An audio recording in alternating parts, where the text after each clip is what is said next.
Welcome to the Autism Parenting Podcast, brought to you by themomkind.com, where we strive to make autism parenting just a little bit easier. Hey everybody, and welcome to today's podcast. So today I have another great guest for you. Her name is Tamara Anderson, and she is a mom of four, two of which her boys are on the autism spectrum. And she has released a brand new book called Normal for Me, which I have had the honor to read some of, and it's just an absolutely amazing read. And it's so exciting to have other parents of autistic children start sharing their stories, both the good and the bad, and just, honest view of what it's like, and giving that inspiration that we're all, looking for, honestly, looking for that person that has been in that place where we are, have come out of it, and their children are doing it, really well, and it's just so exciting to see these stories. And her book is called Normal for Me, and I absolutely love this. I know you guys will too, so definitely stay tuned to the end, because we have a really great surprise for you at the end of this podcast. But Normal for Me, it's basically learning to love and accept life's detours with God's help.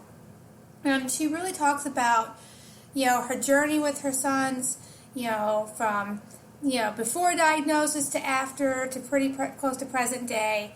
And, even at the end of her book, she doesn't just leave it as, here's my story, here's what I have. She also includes a diagnosis survival guide. So this book is just amazing for those of you who have, a very recent diagnosis, or maybe in the first year and you're still trying to collect your thoughts and trying to get where you're going. But then, honestly, I really think this book could be for anybody. Not, if you're looking at it from above and beyond just an autism topic, and just how things happen in our lives that don't really always work out the way we thought it should happen. And, just the humbling experiences that we have.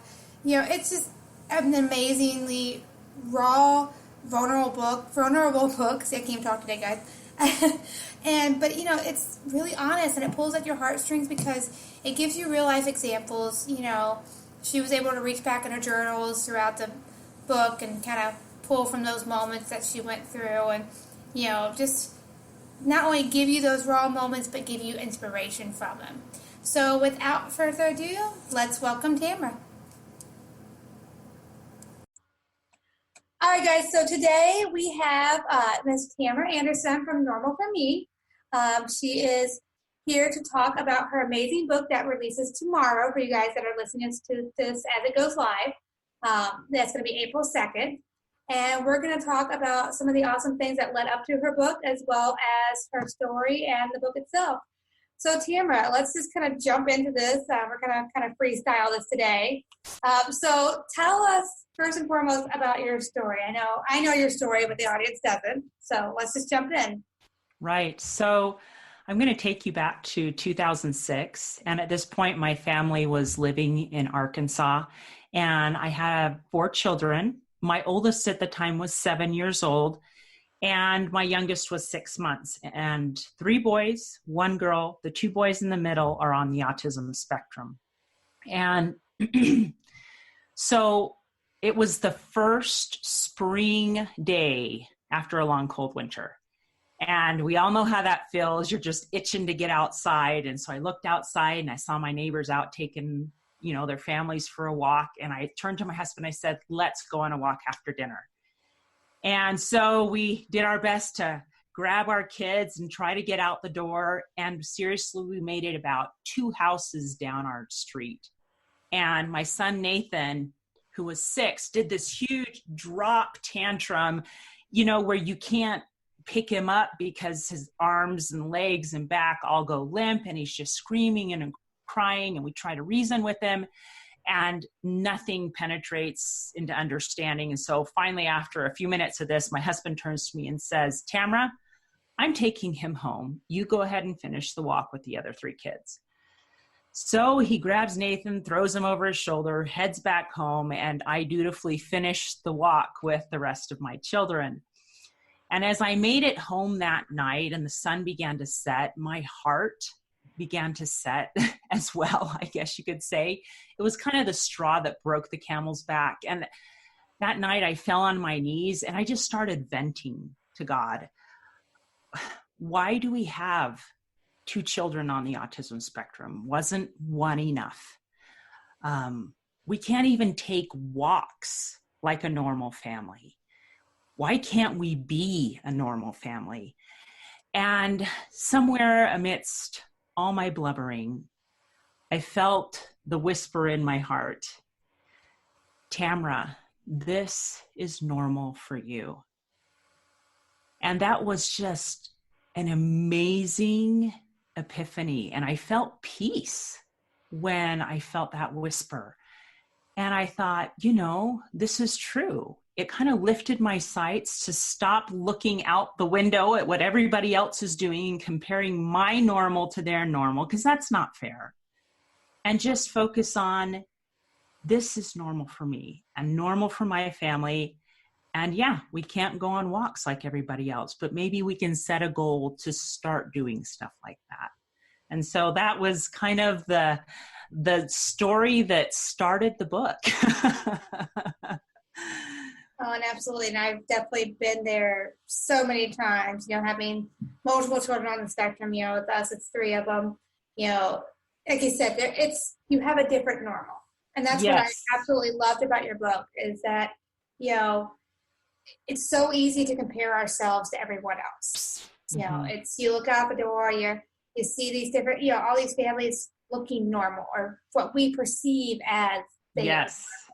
For all we know, they could be just in the same boat we are. We just don't know it yet. They've only made it one house down the street. But yeah, it's just, that's one thing I absolutely just loved about your book. And, I was able to get, quite a ways into your book. I apologize, I haven't finished it yet. But so far, I'm just absolutely in love with everything I've read. And it's just, it resonated with me so much, just that, life throws you these curveballs. And one thing I love that, you brought up was the detours that, it's not a dead end. It's just a detour that God gives. Yes.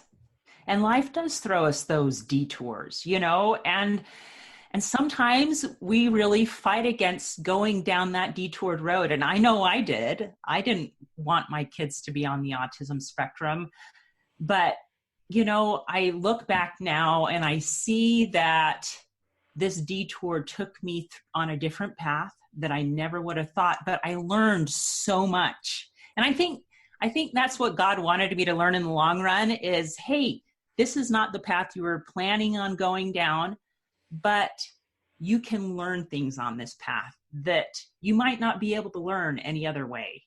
And so I look at life now as, okay, we're going on another detour. I guess I have something I need to learn. Absolutely. And then we'll take it back a little further just for the audience to kind of hear a story because I know with me, our autism story was kind of extreme on how quickly we received the diagnosis, but they were extremely late diagnoses. Tell us a little bit about your boy's diagnosis story. So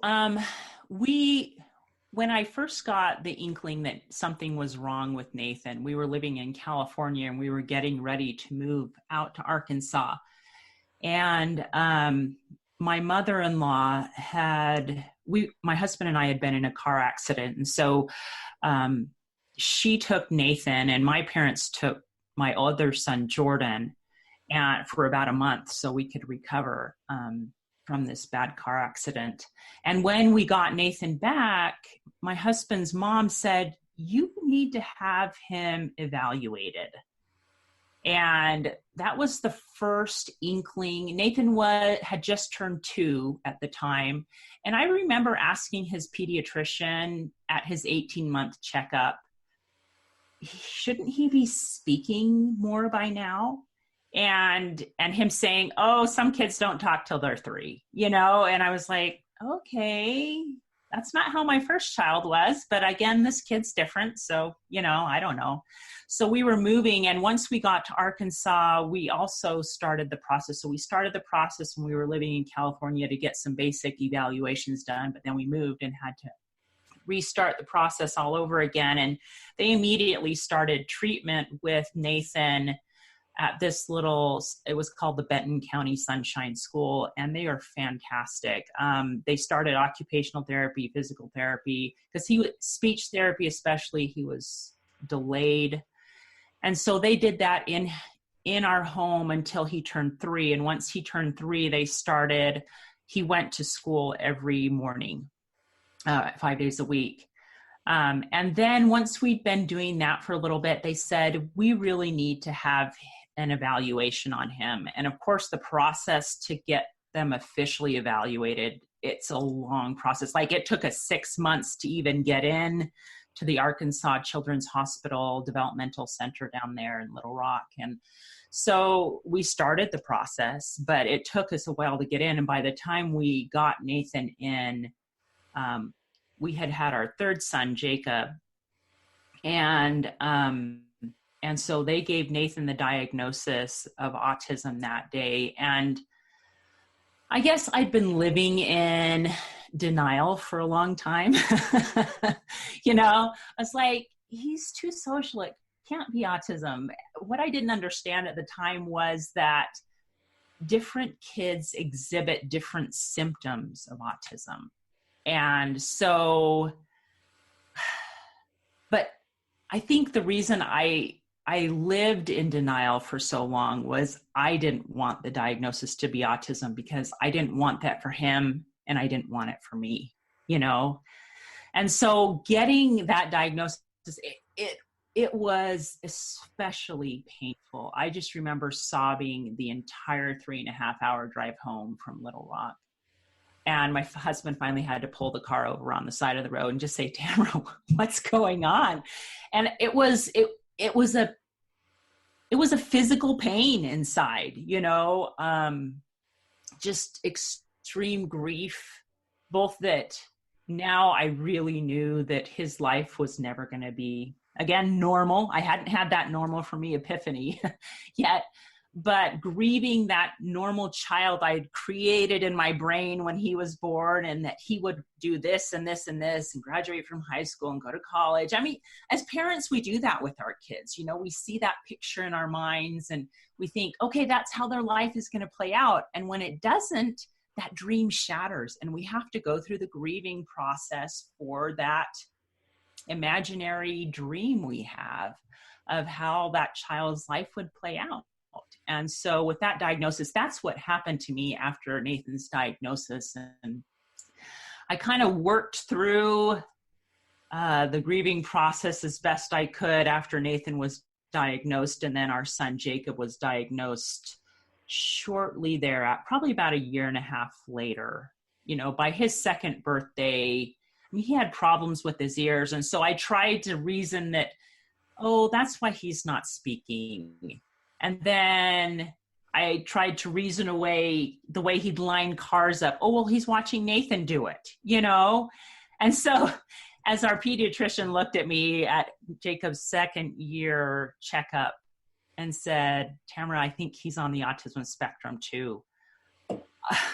It was hard. It was bitter. It was bitter pill to swallow. And I think one of the things I didn't realize at the time was that part of the grieving process, both for Nathan and for Jacob, one of the steps in that grieving process was anger, and I remember being very angry with the diagnosing physician. I remember being angry with my husband. I remember being angry with God, and I felt guilty. I felt so guilty for being angry at God. And I wish somebody would have sat down and explained to me, this feeling angry is totally normal for the grief cycle. So don't feel guilt on top of grief. Just keep working through it. Keep talking it. And of course, I talked to God. I vented everything out. We have a good relationship, me and God. He's heard me in my good times and in my bad times, and I'm glad he loves me anyway. But that was really, really hard. By the time Jacob got his official diagnosis from a diagnosing psychologist, I had come to terms with it and I was okay with it. But that whole process of coming to terms and finally arriving at peace was quite a journey for me. And maybe it's not for other people, but it sure was for me. Well, that's something I'm actually glad that when I was reading your book, that I'm glad you brought up the grief cycle. Because it was one of those things, like you said, you didn't realize it in the process, that's what you were going through. And I actually, understood the grief cycle actually when I was talking to Dr. Rick Solomon of the Play Project. And he details, like what you said, every step of the grief process, the anger, the denial, the acceptance, all the steps of it. And it's something, he does talk with his patients, parents about this, but it's something that isn't commonly even now talked about. Yeah. And so, it's one of those things that I wish every parent walked out there knowing that, hey, you're going to go through some form of a grief cycle if you haven't already started, and, wherever you're at in it, whatever step you're at, that this is, it's okay to be in that grief cycle. It's completely normal. And for me, my grief cycle wasn't the same. But most parents, honestly, I've seen are basically your exact grief cycle. But for me, it wasn't really anger. It was just more of I had been going through the grief cycle so long and so stretched out because it had taken so long with the girls. Mm-hmm. I did go through the anger at times, but I didn't know it was autism with my girls. Right. And so my son, by the time that we actually got these diagnoses coming along, well, for me, I didn't realize I'd gone through the grief cycle because here I am like, yeah, well, I've accepted it. Cool, let's move on. Mm-hmm. But I didn't realize, and kind of like what your husband had shared in the book, that, I had been going through it. I had been going through it for probably 5-6 years at that point. By the time we actually saw diagnosis coming for my son and then for my two girls, I had been angry. I had been frustrated. Why am I, I had gone through, denial that there was an issue because doctors weren't finding an answer for me. So I was just angry because, what's wrong with my child? Okay, well, then nothing's wrong with my child because maybe they're right. Maybe there isn't anything wrong. And I've gone through all those different cycles. And so I think to some degree, every parent does hit most of them. Whether or not they get angry or not, I think is probably the only one I'd say is a kind of variable. Mm-hmm. But I think to some degree, we all hit every note in that. Yeah, I agree. But the biggest thing, and like you said in the book, I really, love, I think you and your husband kind of noted on it. Which, by the way, I loved how you wrote that with your husband's commentary throughout. But yeah, it was that, that the denial phase is the one phase that you do have to get past, and you have to get past quickly. And this is, like I said, Dr. Solomon about this before, is that denial phase is the one stage that's actually detrimental to your child's development, because that's the time when you can be getting help. And if you're in that denial phase, you're not getting the help your child needs because you're denying it. Yes. And so, I think that is one thing that I love that you touched on in the book, because that is a huge factor I think most parents don't hear until, like you said, well, after the fact, we find out later. It's like, oh, we went through the denial process. That's what that was. Right. I didn't realize it till after. And I was reading about the grief process. And I'm like, oh, I went through every step here.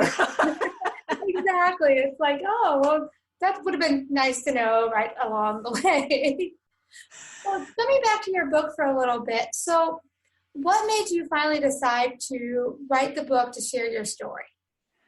Oh, that is a very, very good question. I think I first got the idea from my sister-in-law. She said, after I was talking to her one day, she said, Tamara, you really ought to write a book. And of course I was chin deep in having kids that weren't sleeping well and just exhausted. I thought, are you kidding me? I don't have time to write. But, that thought just kind of kept running around in my brain. And so, I'd record things in my journal here and there. Thank goodness I did, because if not, I would have forgotten so much. But then I just remember feeling God pushing me that way. You need to write about this. You need to get your message out there. And of course, we had several moves in there, which is upheaval for the entire family. And finally, about 2 years ago, I was setting some New Year's resolutions at the end of January, because let's be honest, we never get to it at the beginning of January at my house. And I made my list, and then I did something different. I knelt down and prayed about it. And I said, what do you want me to do, God, this year? And it was almost like God took a mental highlighter in my brain and he highlighted, write that book, you know? And of course, that was the one thing on the list that I knew the least amount about. And it freaked me out the most. I'm like, I don't know if I want to do that. Yeah. You know? And so, but at that point, I mean, what do? If you feel like God wants you to do it, you're like, okay, I guess here we go. So that's kind of what started me on the really seriously beginning to write. And I had to get a lot of help with editors and stuff like that because it's a totally different process than anything I'd ever done before. Oh yeah, absolutely. And I know I've seen a couple of people go through the process, and like you, I'm like, where do you even start with this? And then having editors tell you to write more, it's like, I need you to, expand on that a little bit more. It's like, oh, okay. Yeah. And the problem was, I mean, some of those years were just, let's be honest, guys. Some of those years, especially with young kids on the autism spectrum, are just plain awful. And you're living with so little sleep because they don't sleep well, which means you don't sleep well. So I called it being a zombified mom in the book because that's honestly how I felt. I was living seriously in survival mode for so many years.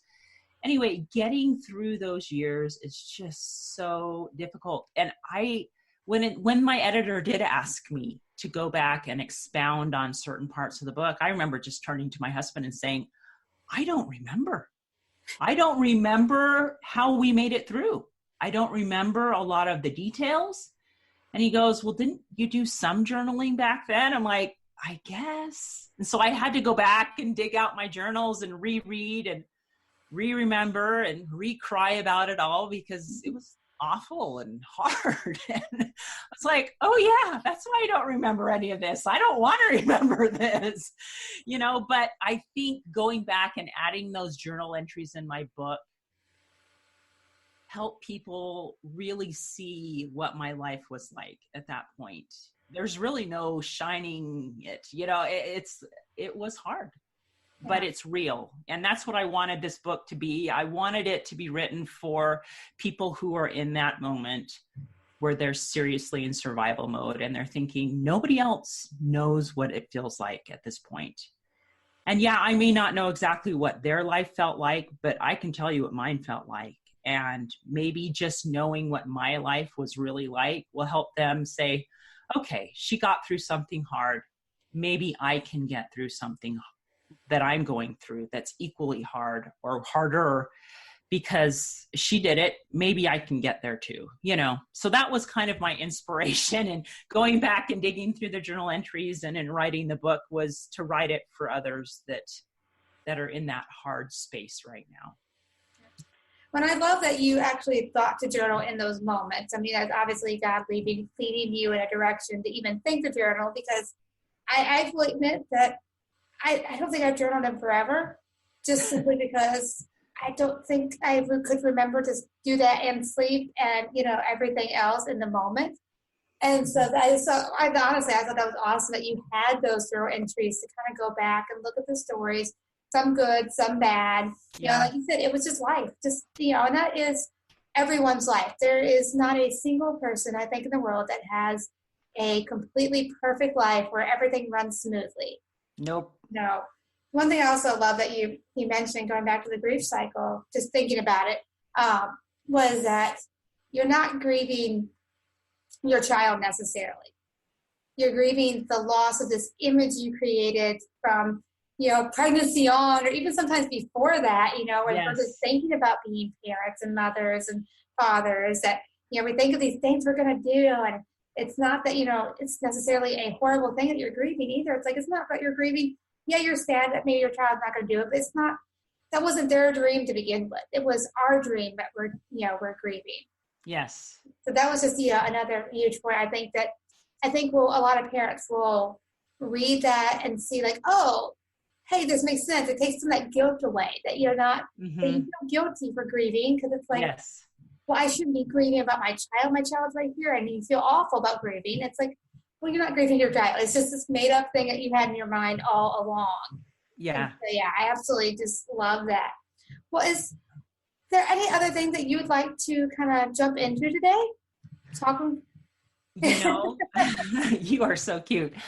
I just want to get the word out there that if people go to my website, tamarakanderson.com, and that's spelled TamaraKanderson.com, they can get an electronic copy of my book for free this month. I've just really felt that getting the message out there is so, so important. And so that's my gift as we approach Autism Awareness Month. Actually, we're in Autism Awareness Month, is that you can get a copy of my book for free. So if you go there and to my website and sign up for my twice a month newsletter, you'll get a copy of my book for free. So there you go. Well, it was absolutely great talking to you, and we will leave a copy of your website also in the show notes so that goes so you can click on it and get there really easy. Well, thank you so much for joining us today on our podcast. Thank you so much for having me on your podcast. It's been awesome. Awesome. Thank you so much. Bye-bye. All right, everybody. So that was Miss Tamara Anderson with her book, Normal for Me. As you guys could hear, this was is an absolutely amazing book that I really want each and every one of you to read. So please do head over to her website to get your free copy. That's tamarakanderson.com, and we'll have a link to that in the show notes. Also, guys, for the month of April, in celebration of Autism Awareness Month, we have a couple giveaways going on, and one of which is a paperback copy of Normal for Me by Miss Tamara Anderson. So make sure you guys head on over to themomkind.com and enter for your chance to win that, as well as getting your free copy. I hope you guys love this episode. I know I love the conversation today. Make sure you guys leave any comments, questions in the show notes section there. Let us know what you think, what you guys are looking for in these podcasts, and we look forward to speaking with you again soon. Until next time, bye.